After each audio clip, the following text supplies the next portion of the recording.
ఇగో మరి చూడండి, ఇది ఆకులో మరి కట్టుకొని తీసుకొచ్చారు కర్రీ కూరని. ఈ విధంగా ఈ ఈ కాయలు కూర, ఏం కాయలు ఇవి?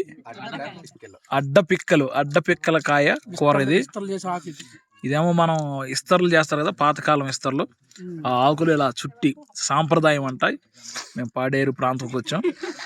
ఆ ప్రాంతంలో ఈ అక్కోళ్ళు ఈ అడ్డపిక్కల కూర ఒకటి, బొడ్డంగిల కూర ఒకటి తినేశారు. బొడ్డంగిల కూర అంతా అయిపోయింది.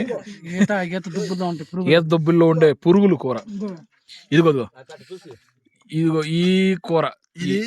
ఇది దీని ఈత చెట్లో ఉంటది, తెల్లగా ఉంటది పురుగు. తలకాయ తీయాలలేదు, అయితే నేను తీస్తున్నాను, ప్రజలు చూపించాలి కదా. ఇదిగో ఈ తలకాయ నేను తింటున్నాను. పురుగు తలకాయ ఇది. పురుగు తలకాయ తింటున్నాడు, కర్రకర్రలాడిచ్చాడు.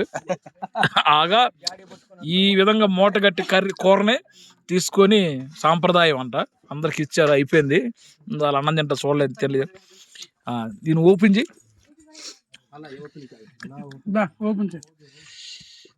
చూడండి దాంట్లో కూర అట్ట కట్టారు.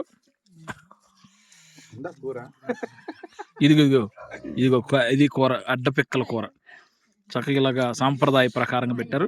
ఇదేమో అడ్డపిక్కల కూర. ఈ అడ్డపిక్కల్ని తీసి దీన్ని కాల్చారు. కాల్చి ఒలుచుకొని తినాలి. ఎలాగా పాష గారు చూపిస్తాడు చూడండి, ఒలుసుకొని తింటాడు. అలా ఒలుసుకొని అలా తినేసేయడమే అంతే. అలాగా చూసారండి. మరి ఇలాంటి ఏజెన్సీలో చక్కని ఐరన్ ఫుడ్ అంట. మరి చూడండి, చెబుతున్నాడు అయ్య గారు. ఈ రోజు మేము కూడా తిన్నాం బొడ్డంగులు. బాగుంది కూర, బాగుంది.